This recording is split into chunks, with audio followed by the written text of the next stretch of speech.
Are you ready to vote in the May 19th primary election? Your vote could help choose our next governor, U.S. representatives, state representatives, and senators, circuit court judges, metro president, metro auditor, and more, depending on where you live. You can find nonpartisan election information from the League of Women Voters of Portland at vote411.org and at lwvpdx.org. Your vote is your voice. Make it count.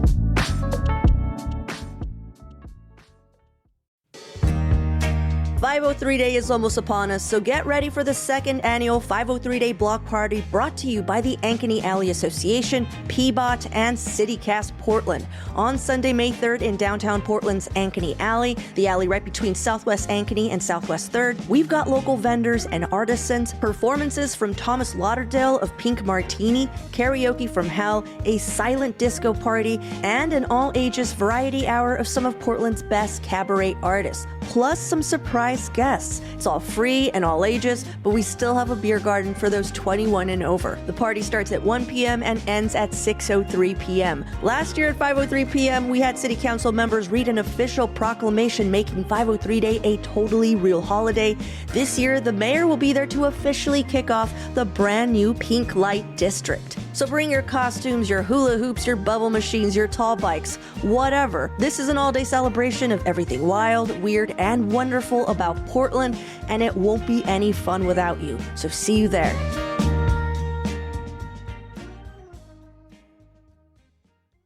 Hey Portland, Claudia Meza here. At the end of today's episode, we got a sponsored interview with TaskRabbit. Hannah Vassar, Senior Manager of Engineering, is going to talk to me about the best ways to get your home ready for spring and how Portlanders are turning their skills into real income right now in their own neighborhoods. This is CityCast Portland. I'm Claudia Meza, and this is what Portland's talking about. Today on CityCast Portland, we're talking about why City Council's fighting over whether Portlanders should pay for the Moda Center renovations, some major changes coming to our city's transit lines, and a few of our top picks from Beaverton's food scene. Yes, Beaverton's food scene. Joining me are food and drink reporter Alex Frane and our very own senior producer Guilia Fiaoni. You guys, what's up? Morning. Hello. You're listening, you can't see us, but we decided today was a hat day and we're all wearing hats. We look very cool. We look pretty good. Pretty good.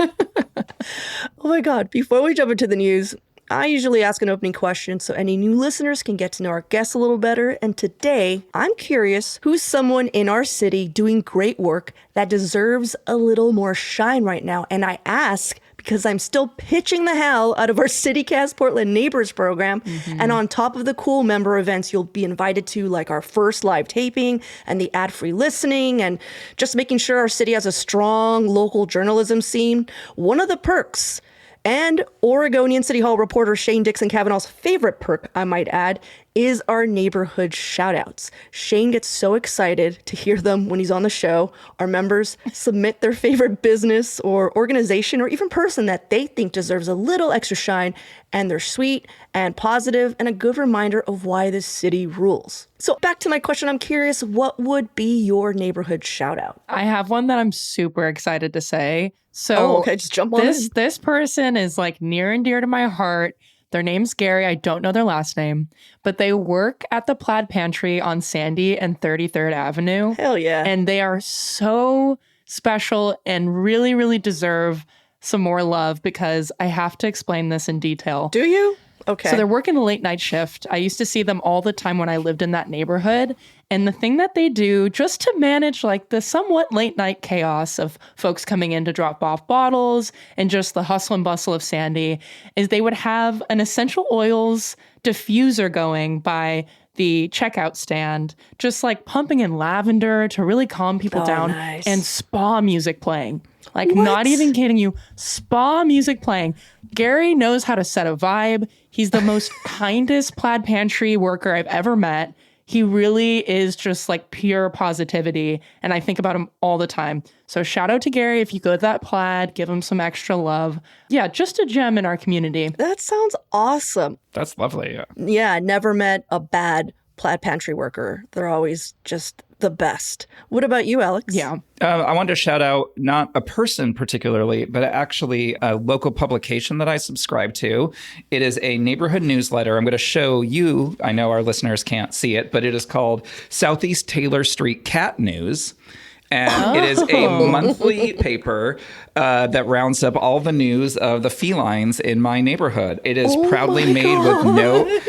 It's very cute. It's proudly made with no AI. It claims that it is made by cats. Yay. Every year, they have an annual best cats listing. April's is a little sad because there is an obituary in there for a very sweet cat named Mr. President.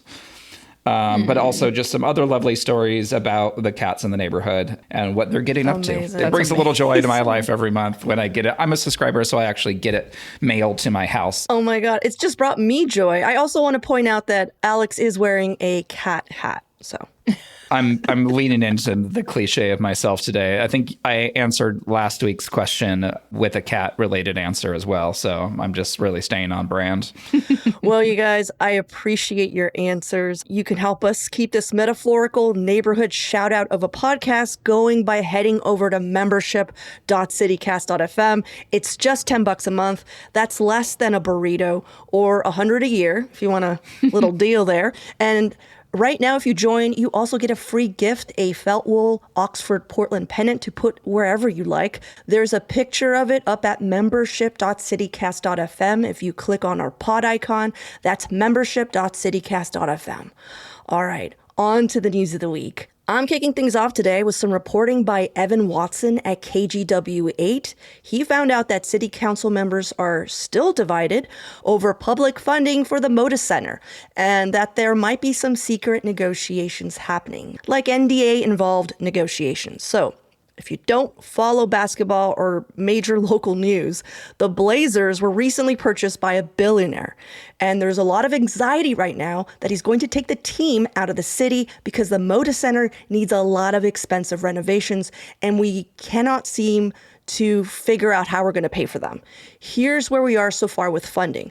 The Oregon legislature already passed Senate Bill 1501, authorizing up to $365 million in state-issued bonds to upgrade the aging arena. And by the way, you guys, the Moda Center does need renovations. I know a lot of people are looking at it and they're like, it's great. I guess it's like 90s great. And these bonds are contingent that the city of Portland and Multnomah County contribute at least $235 million more, and that the Blazers also sign a 20-year lease. So that's where our city council member discussion comes in.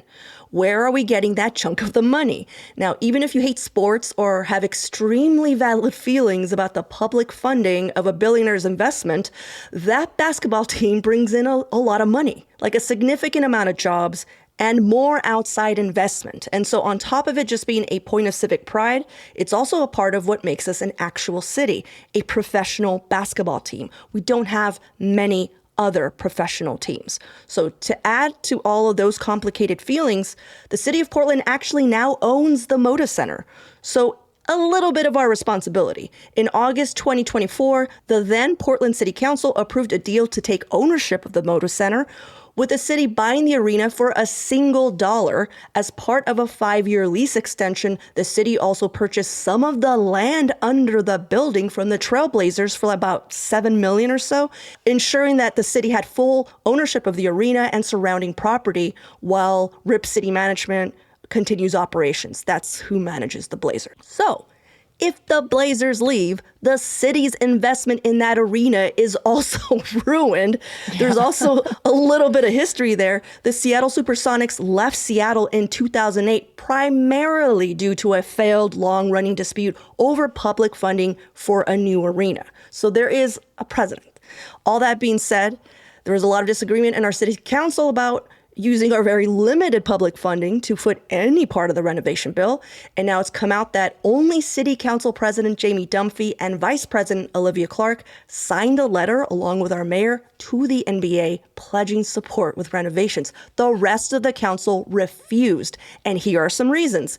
Councilors Tiffany Koyama-Lame and Mitch Green posted on social media Tuesday that they refused to sign a non-disclosure agreement or NDA that would have allowed them access to the ongoing ongoing negotiations between the city and the Portland Trailblazers, the leadership of the Portland Trailblazers, not the players themselves. This NDA was a major point of contention for City Council. Councilor Green wrote on Blue Sky, if you want the public to support using public money to remodel a stadium, then you need to make the case to them in public about why using those funds is better than some other alternative, right? He also added that he believes City Council should have early and frequent work sessions on the stakes of the Moda deal, and he supports referring the funding question to the voters and forcing the team to convince the public and not just 7 members of council. A City of Portland spokesperson told KGW that the NDA between the Blazers and the City of Portland only applies to like Blazer business information and not to city-generated information, adding that city councilors have been made aware of an existing NDA with the team. And basically, they added, this is a quote here, NDAs are typically used in these types of negotiations to facilitate the free exchange of business information so that the parties are all operating from a shared set of facts. If the information is not otherwise confidential information from the Blazers, it is not covered. So, before I share a bit more, what do you guys think of all this? My first question is, can they move forward with any sort of business if not all members of City Council are on board? Like, do they need everybody to sign that? Can they move forward with just Jamie Dunphy and Olivia Clark? Like, how does that work? I mean, they could move forward with a promise, it seems, but like the actual mechanics of how much money and how it's being funded, no, a city council has to figure that out together, just like any policy, any city ordinance. So this is not a great start, is what you're saying. Yeah. I think leaving it up to the voters, leaving it up to the city makes the most sense to me. But I also am troubled by the fact that we are, like you had pointed out earlier, that we're using public funds to support a billionaire's investment because of the threat of having one of our city's more crucial aspect being taken from us if we don't spend almost, $300 million of public funds to renovate this stadium. I don't know. It just feels like we're being held hostage by a billionaire who could probably use their own funding to at least help facilitate the rebuilding of this service. I will say that is our stadium. Right. The city of Portland does own that freaking stadium. So there's a bit of a reasoning why we need to be the ones who front that bill. But even with that fact, even like the most passionate Portland Trailblazer fans are pushing city leaders to negotiate a better deal for taxpayers before committing, like you said, hundreds of millions of public dollars to renovate it, saying that the current plan amounts to a gift to the new team's wealthy owner with little financial return for the community. And what they're asking for, and I think it's freaking brilliant, let's get a cut of that money. Yeah. We own the land. We own the building. You want us, the taxpayer. I mean, because if it's Multnomah County and the city of Portland, then it's us twice. It's Portland. Do you know what I mean? It's like, it's us. It would be nice if there was a return of investment in our investment. They're like, we need to negotiate hard, to make sure that they're not just taking that money and it all goes to Mr. Moneybags. Right. So that's where we're at right now. Alex, do you love going to Blazer? You're like the born and raised Portlander here. Is going to Blazers games a big deal? Rip City. I have been to 2 Blazers games ever, one of which me and my high school choir sang at. So I was there after singing the national anthem with my choir. And then the second time I've been to a Blazers game was when I was invited by a local brewery who had a booth there. And I wanted an excuse to go hang out with some people and drink some free beer and eat some free hot dogs. And it was a lot of fun. So I believe that answers your question towards my feelings about the Blazers, which is potentially maybe why I don't have the most unbiased opinion here about this whole process. I have a lot of friends who are diehard, Rip City fans. I like watching the Blazers win if I catch them on TV because I love Portland. I just want what's best for the city. And for a lot of people, that's a renovated arena and a really great team they can feel proud for. Well, they're currently in the playoffs. We are taping this on a Friday. I think I got a couple more games after today. Go Blazers, and hopefully our city council is able to negotiate a deal that's good for all. Let's take a quick break here, and when we come back, Julia's going to tell us what bus we can't take anymore.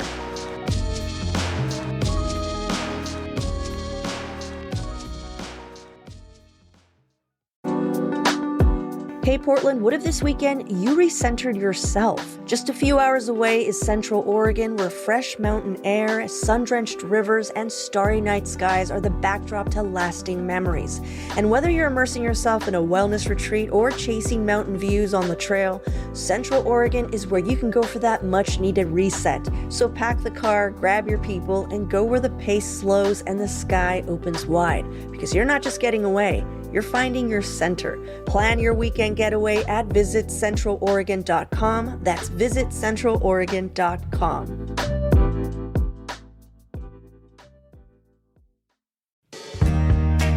Hey, Claudia here, host of CityCast Portland. If you're a frequent listener of our show, you already know our mission is simple. We strive to make you more engaged neighbors because we believe that better neighbors make better cities. It really is that simple.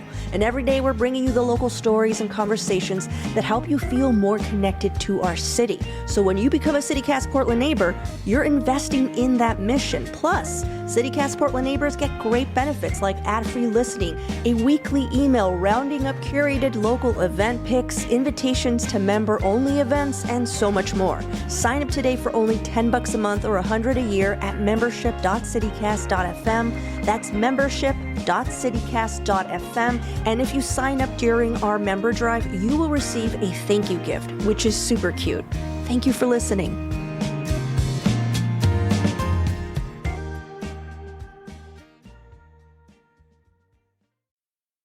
Before I hand it off to Julie, I have to let everybody know that Alex did take his hat off. So he kind of broke team. It's fine. It's fine.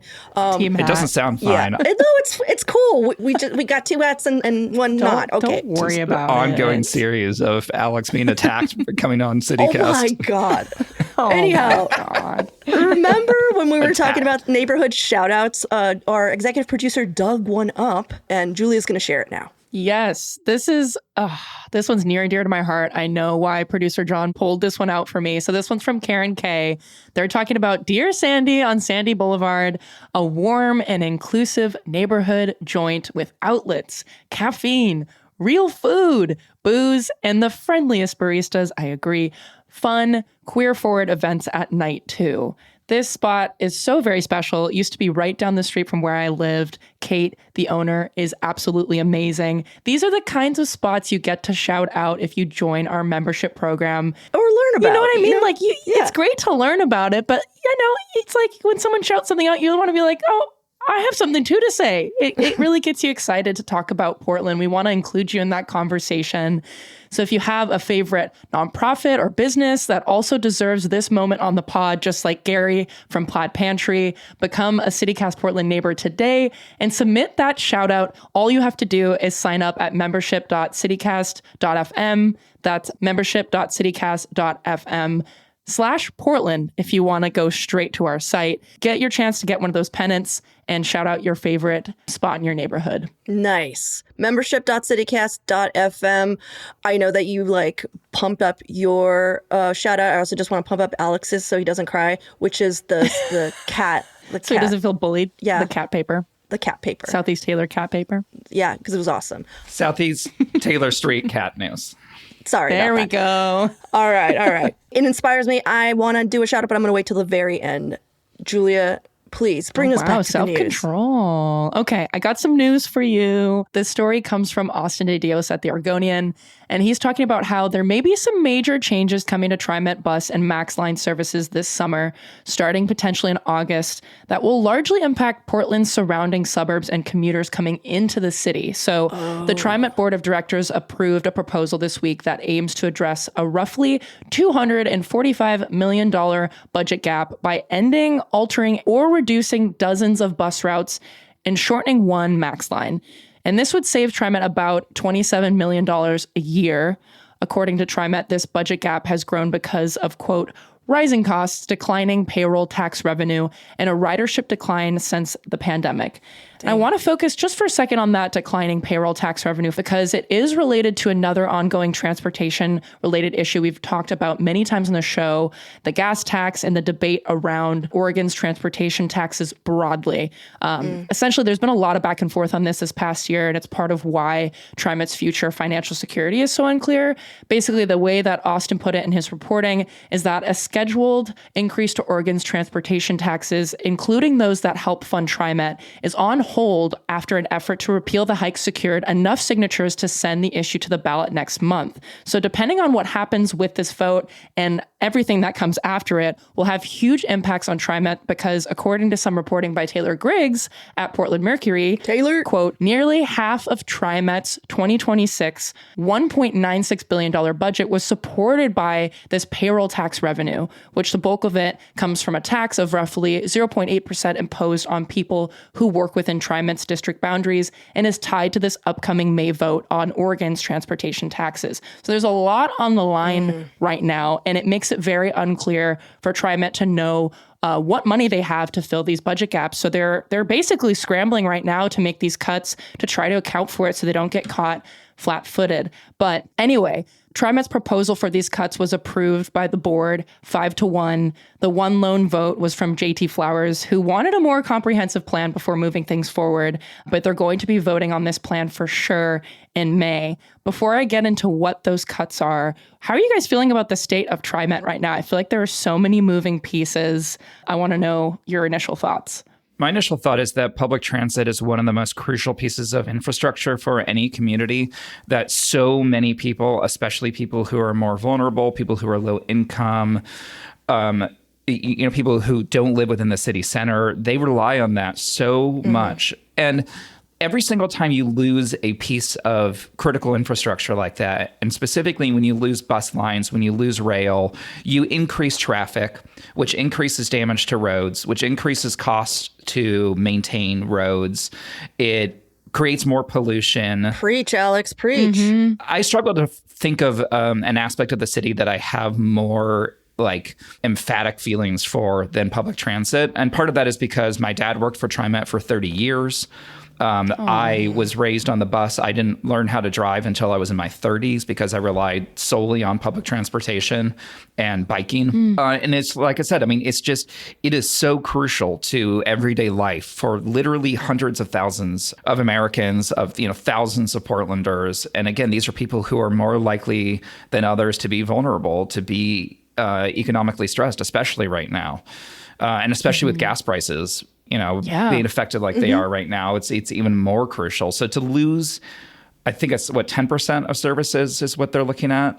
That's hugely significant. And so I'm just heartbroken. I don't really have an answer to this, obviously, but it's a little like galling to me sometimes to think about the fact that we're supposed to be spending $300 million to renovate an arena when our city's public transit is short $245 million a year. I mean, the math just doesn't really math for me in that regard. But what if we invested in the arena, got a little piece of that, I don't know, merch money? Give us something. Hot dog. Get a little something. Hot dog fun. And it comes through and it funds our infrastructure because that would be what we need the most. I think we should get like most of the income if we're literally buying and spending hundreds of millions of dollars renovating this. We should get a big chunk of that income. I wouldn't know about most, being that we don't know the team and there are still players to also pay. But yes. Whatever. I'm sorry to be the guy, I don't think like the players get the bulk of the income going to like ticket sales and things like that. Yeah, exactly. But anyhow. Yeah. I want to say, though, what's cool about this process so far is that the near unanimous vote kind of made sense because they did suggest much more dire cuts at the start of the year. But then after some outreach and surveys to residents and riders, they scaled back like pretty significantly. So they are putting in the work to try to account for those things. I'm just going to list off a couple changes that are coming up. We'll throw a link to TriMet's website in the show notes to look at all those details because we don't have time to discuss it all. But shortening the max green line is a big one. Basically, they're going to have it run only between Clackamas Town Center and Gateway Transit Center, so ending the service to downtown Portland, which feels huge to me. There are also some bus lines that are completely getting discontinued in Milwaukee. There's some lines connecting West Lynn and Lake Oswego that are getting axed. They're saying that they're coming up with plans to try to fill those gaps, but it's not clear what impact these changes would have on wait times and maintenance costs in general, because it's just the way that those things work is that it's gonna start to affect different parts of the system differently than it has, which is another stressful piece of this to account for. But yeah, they're trying to push push for at least 10% of reduced hours by the end of this. With this proposal and the cuts they already made in November and March, they're only reaching about half of that percentage, which is scary. This means that more cuts are around the corner, so we'll have to stay tuned for that. But yeah, that's what they have so far. Whew. Okay, well, let's take a quick break here, and when we come back, Alex has got some. I always love when you're on, Alex, because someone just punches us in the gut, and then it's like, but Alex is going to tell us about food, and it's going to be awesome. Yeah.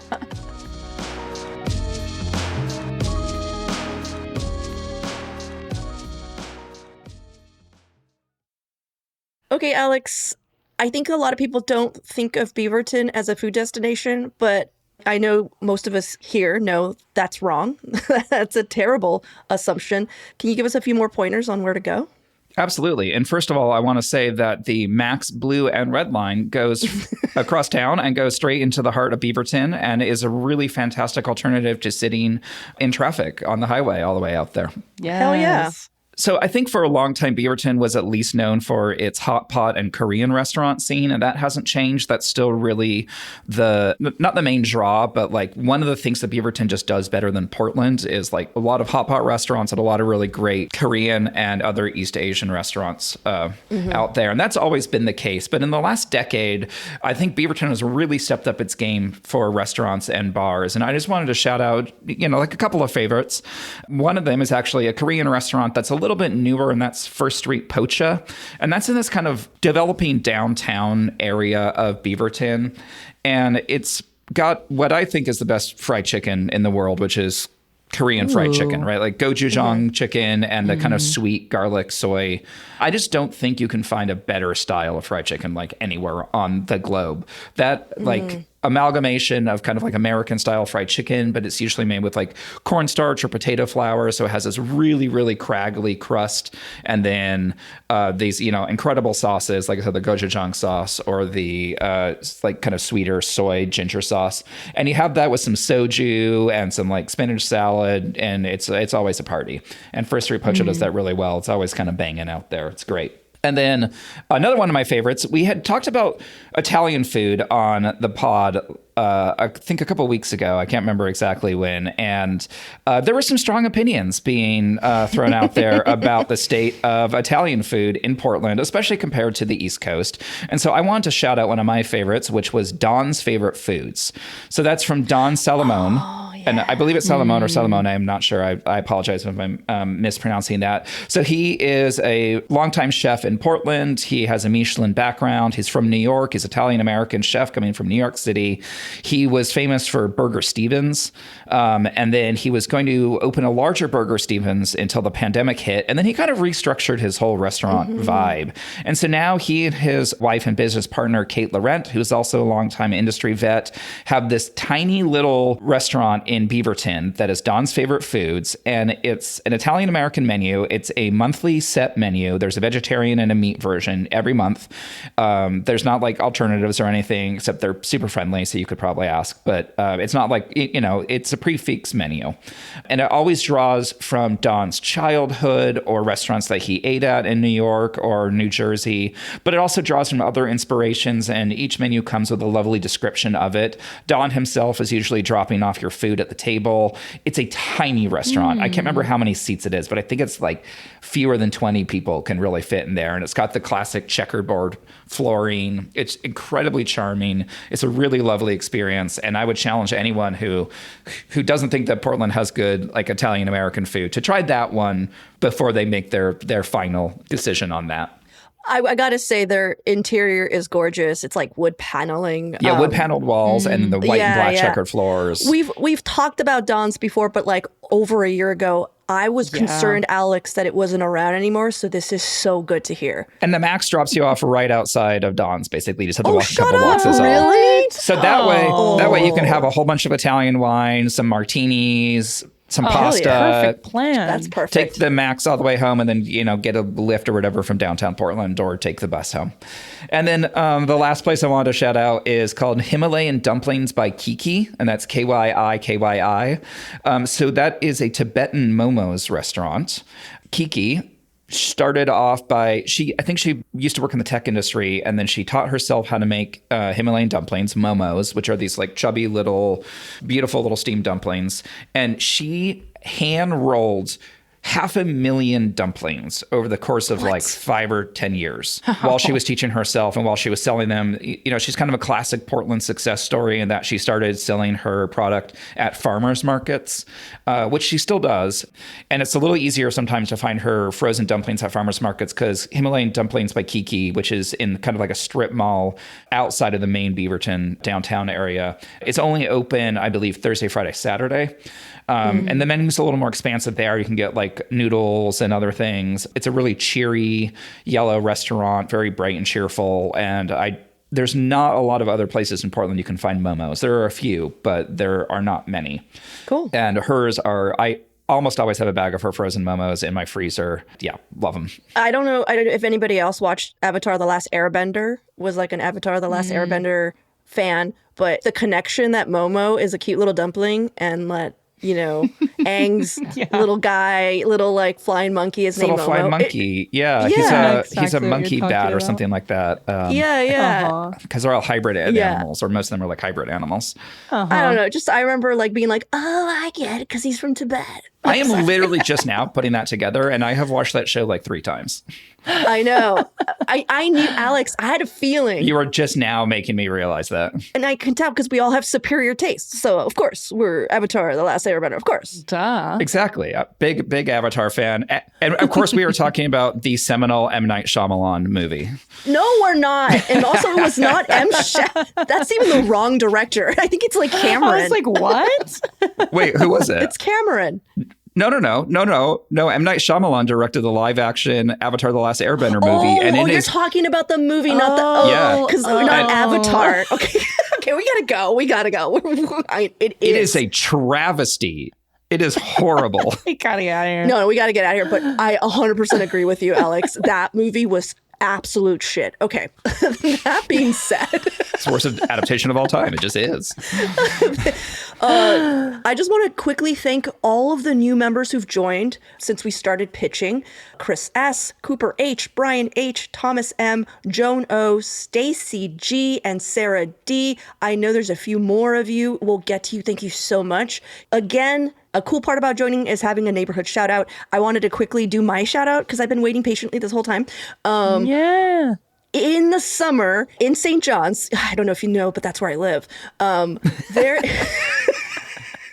There is a person that comes out just full on summer, like shorts, rollerblades. Rollerblades have lights on them, and they just go back and forth on the main strip on Lombard. And it reminds me so much of Bob's Burgers. Like there is a character there that is always on roller skates, and it's basically that.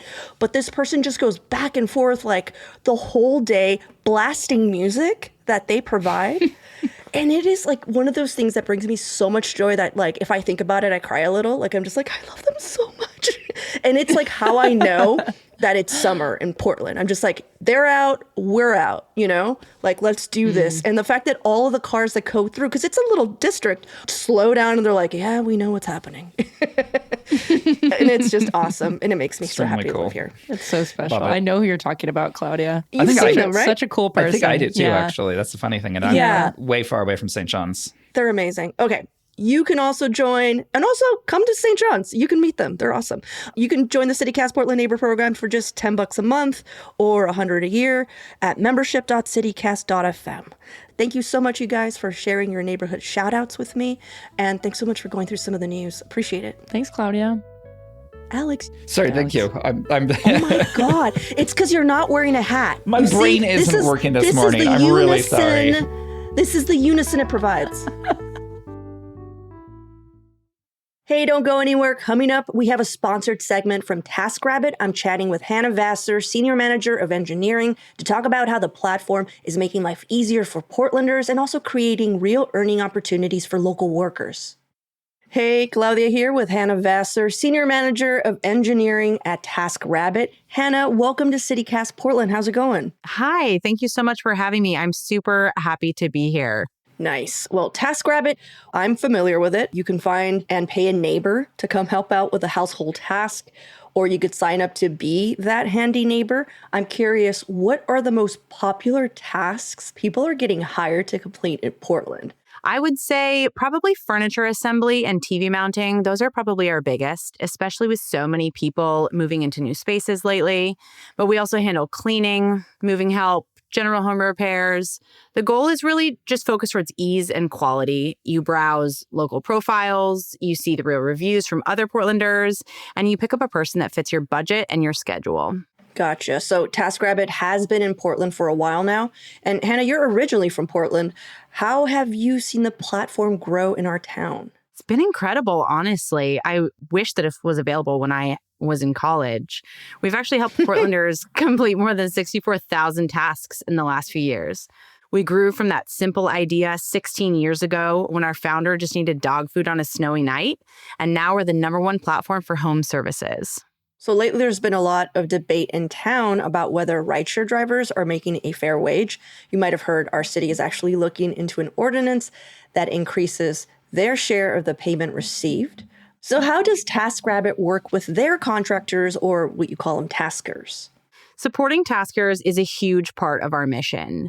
We aren't just a service. We are an engine for micro entrepreneurs. On average, taskers in the Portland area earn $45 per hour.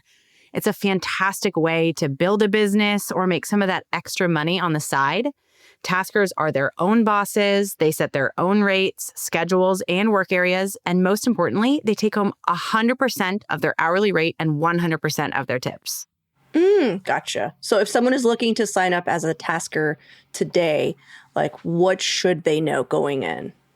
If you're over 18 and have a skill, whether it's painting, mounting, or just being handy, then we want to hear from you. We handle all of the back-end logistics so you can focus on the work.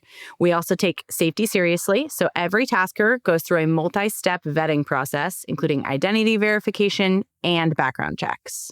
Okay, so they got to be ready for that. Yeah. I know I am excited for like spring cleaning. No more rainy weather. That's always exciting. But like I'm actually looking forward to cleaning out my basement. Oh my God, this is so sad. Like this isn't scripted, you guys. This is fact. So what are some household tasks people should be thinking about as we're getting ready for spring that you think you're like, hey, this app is perfect for this? Yeah, that is a great question. But I also share the sentiment around being excited for spring and spring cleaning and getting organized. And it feels so good going into the summer that you know you have everything prepped. Being from here, I know that the Portland winters are real. And I know that Portland dampness can be tough on a home. Right now is the perfect time for some of that pre-spring maintenance. We're seeing a lot of residents booking taskers to help with things like indoor organization, clearing out the gutters to keep that unfortunate rain flowing, or even checking for drafty windows. And then don't forget, with that weather starting to shift, it's also a great time to beat the spring rush for things like mounting those new TVs for sports season or getting a head start on that deep cleaning. Whatever the task, you've got a neighbor ready to help. I'm liking this. I just bought like this. I'm like, listen, Hannah, I just purchased this Let me tell you. I purchased on Facebook Marketplace like a really good deal on this like smoky mountain. Any kind of barbecue nerd right now is like ding, ding, ding.